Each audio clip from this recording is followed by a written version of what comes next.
reach and pull. And so what we felt like if we moved them laterally, they have to push into the ground. They can't just reach out. It would force them to push in the ground, which is why we went to that V, because it would force them to have to push to cover more distance. So then we did the whole first 4 weeks as a bilateral progression. We're going to do the second 4 weeks as a unilateral progression, and then hopefully that'll work us into being able to bound the guys. What was the base progression? So we started off with week 1. It was just 2 straight lines,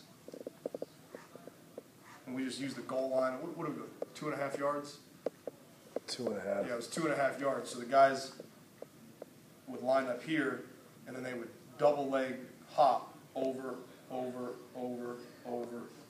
that way. But every time it was a stick and hold. Okay, the first week. Okay. The second week we made it a dynamic move. There was no stick and hold. It was reactive. It was a reactive jump. As soon as their feet contact, rip the hands back down into the we call it 6-shooter position. So their hands are on their hips like they're going for their pistols. Old cowboy in the Old West. It's worked, so we use it.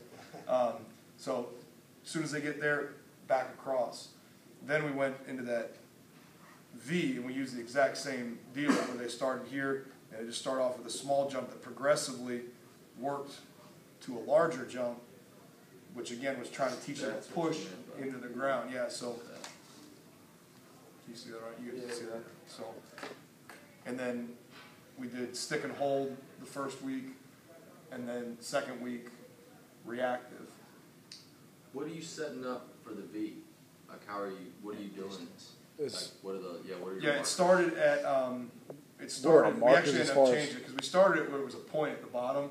The first jump was a joke, and the guys really weren't doing a great job. So we winded out to about 1.5 yards on that first jump, and we ended up going to about, 5 yards? 5 yards at the top. 5 yards at the top, which for the big guys was impossible. It wasn't happening. But I said, I don't care if you get to the line. What I care about is that you're trying to get to the line. Just try to get there any way you can. Push as hard as you can to get to the line.